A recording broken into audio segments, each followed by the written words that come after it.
Hello दोस्तों, welcome to my channel mastermind by Chandan sir. चलिए आज हम 8 क्लास का लेकर आए हैं। 8 क्लास का 8 क्लास का चैप्टर 4 हिंदी का क्या चीज़ का हिंदी का लेकर आए हैं। बसंत पार्ट 4 रामधारी सिंह दिनकर भगवान के डाकिए। रामधारी सिंह दिनकर के बारे में बताना कक्षा 8 का। चलिए आपको क्वेश्चन आंसर करवाया जाएगा, कॉपी और पेन लेकर आपको बैठना है और आपको बताना है।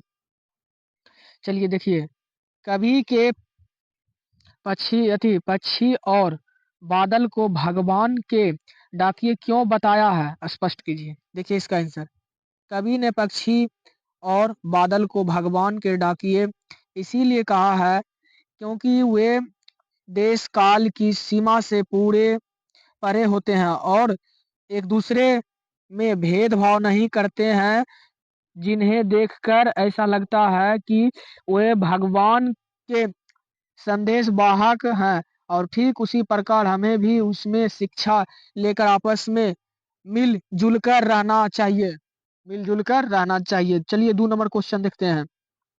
2 नंबर क्वेश्चन देखिए क्या बोलते हैं कि पक्षी और बादल द्वारा लाई गई चिट्ठियों को कौन कौन पढ़ पाते हैं और सोचकर लिखिए। चलिए, पक्षी और बादल द्वारा लाई गई चिट्ठियों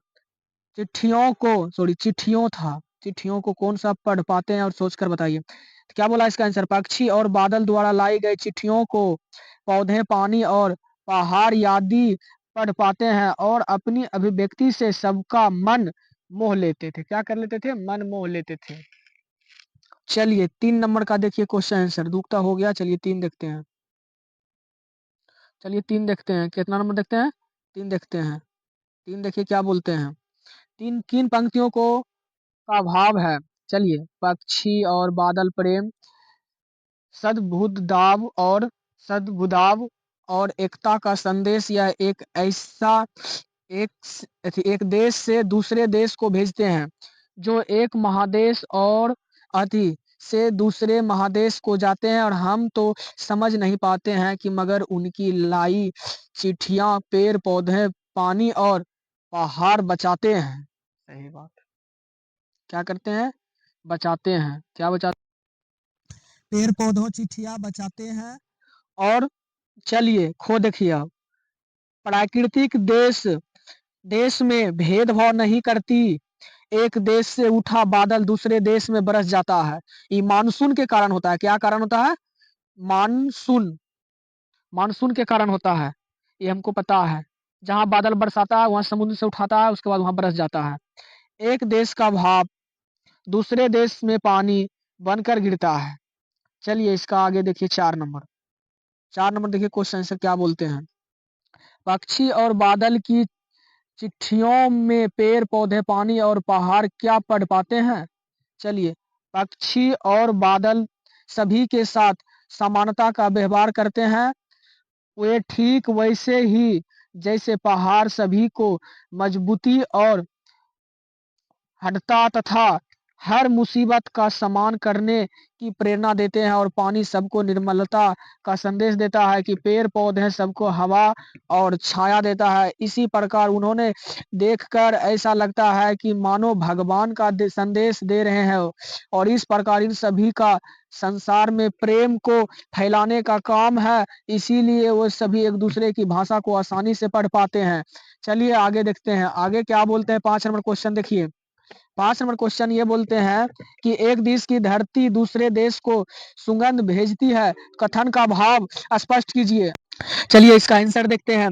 जिस प्रकार बहने वाली हवा सीमाओं के बंधन नहीं मानती, फूल अपनी सुगंध से सभी को प्रभावित करते हैं और बारिश का पानी सभी को समान रूप से भिगोता है, और ठीक उसी प्रकार हमें भी उनसे शिक्षा लेकर आपसी प्रेम व्यवहार को फैलाना चाहिए।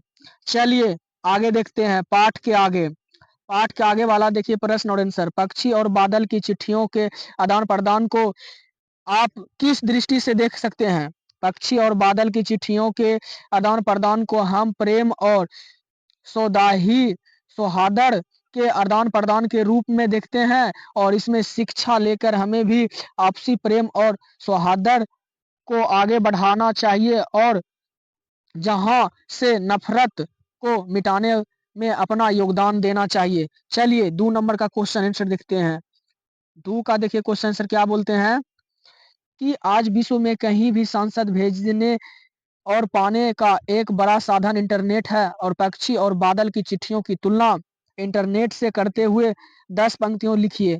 जैसे पक्षी और बादल सीमाओं से पूरे हैं, वैसे ही इंटरनेट भी दोनों ही भेदभाव नहीं करते और दोनों एकता का संदेश होते हैं कि दोनों ही ज्ञान को बांटते हैं और दोनों ही मिल-जुल कर काम करना सिखाते हैं और दोनों ही संदेश का आदान-प्रदान करते हैं। दोनों ही स्वतंत्र हैं और दोनों ही खुशियाँ बाँटते हैं और दोनों ही सुख-दुःख बाँटते हैं। चलिए 3 नंबर का क्वेश्चन देखते हैं 3 नंबर का देखिए क्वेश्चन क्या बोलता है? हमारे जीवन में डाकिया भूमिका क्या है? और इस विषय का 10 वाक्य लिखिए।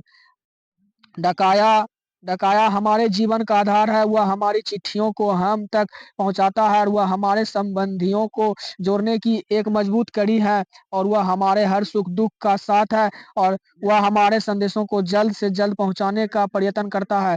वह दिन-रात समाज की सेवाओं में लगा रहता है, वह जाति के बांधों में की मान्यता पर वह समान को एक-दूसरे से जोड़ने का काम करता है, एक-दूसरे